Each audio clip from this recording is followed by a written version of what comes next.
What's going on, folks? Ted from Immersion here, and to answer a lot of your questions, yes, I will be doing content on Dark Souls, the role-playing game. This is going to be a relatively quick hit video here, though. I'm not going to dive too much into the specifics, but I wanted to touch on very high level a lot of the questions that you probably had and just address some of the things that we know outright are going to be different in this than in a traditional D&D game.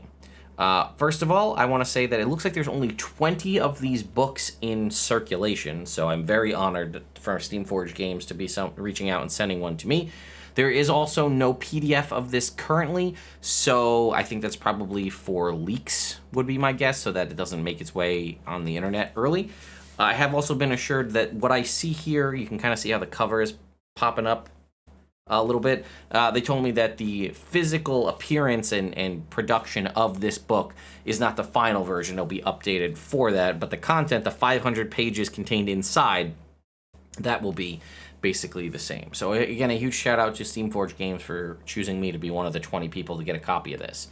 That being said, what's inside the book? Now, I could read it to you off the back of the book, but I do have a little press promo thing that I can read over here, which is right here. What's in the book: complete 5th edition rules enriched with unique Dark Souls mechanics for authentic campaigns, 10 bespoke new character classes for Dark Souls character creation, including new abilities, sinister new backgrounds, and more, a brand new magic system complete with devastating spells, pyromancies, and blessings, an introductory chapter teaching you about role-playing games in general and how to capture the spirit of Dark Souls in your D&D 5e campaign, the ruined world of Lothric waiting for you to explore, and a full bestiary teeming with Dark Souls creatures. And there's a little bit more. I'm going to expand on this in a sec, but it does say, here's a taste of what's in store. Position combines health and stamina to create an expendable resource that can be used wisely to enhance and access powerful abilities. Bloody make bosses even more dangerous after injury and grants characters a few small bonuses to ease their suffering.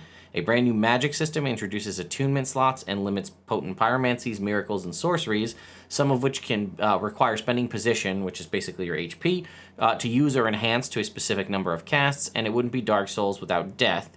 With the new death and rebirth mechanics, players who hit 0 position will die.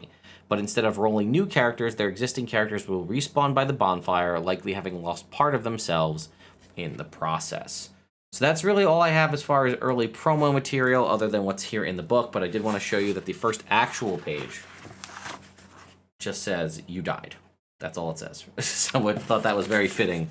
As you go through kind of the early stuff, it does give you some breakdown of what an RPG is. Again, there are people that may be playing this game that have never played Dungeons & Dragons or other RPGs, so they have to give you that. They did also say if you're used to playing 5e, don't get used to it. As I've said, death is basically just an inconvenience to high-level power characters in D&D.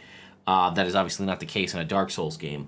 But right here at the beginning, before you roll into character concepts and creations and backstories, they have this thing here that says something's different here. And some of it we already touched on, but I wanted to read you through this, and then we'll probably bring it to a close for this video. But again, be on the lookout for more in the future.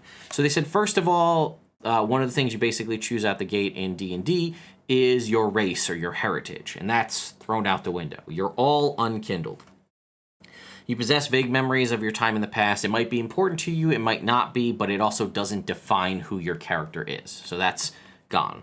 No race. There are no alignments in this game, either for characters that you play or for the monsters. It says Dark Souls is a world of moral ambiguity and of moral strangeness. Are the unkindled good as they hack their way through endless enemies to relight a flame? Is the world not better dead? Does Yorm deserve to die? For all its magic and its mystery, the world of Lothric is intensely human, and human decisions can't be neatly divided into 9 categories. Did you hear that, Watsy? I mean, I know they're getting rid of alignment seemingly anyway, but that was a great way to explain it away, that it's not necessary, because it's very hard to define that. But anyway. They've also gotten rid of languages. And I also really like this. Now, I know it has its place in the real world history and in Dungeons & Dragons, but let me read this and let me know what you think. In Dark Souls, creatures can either speak or not. The Unkindled utters not a word throughout the entirety of Dark Souls 3.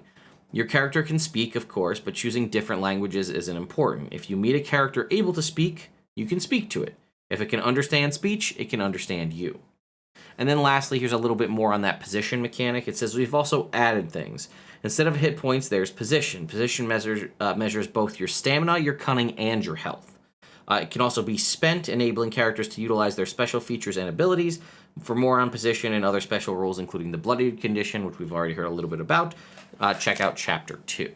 So, like I said, I'm pretty excited to dive into this. Just as a quick comparison, here is the new Mordenkainen's Monsters of the Multiverse in comparison here to the Dark Souls RPG. So you can see that's a pretty sizable difference there. But yeah, I'm very excited because like I said, it's something that I've been trying to figure out how I would change death and dying in Dungeons and Dragons. I know it's been changed by a lot of folks. I know, the new Tal'Dorei book has Matt's updated rules for resurrections and things like that. I'm curious to see how this is handled. Maybe this will be what I use if you want something a little more gritty. It doesn't get much grittier and darker than Dark Souls. So, again, I know a lot of people were skeptical about the concept of using 5th edition Dungeons and Dragons as the basis for Dark Souls, which I can definitely understand, but I'm curious to give it a try and take a look and give it a fair shake and see what happens. So, let me know your thoughts in the comments down below.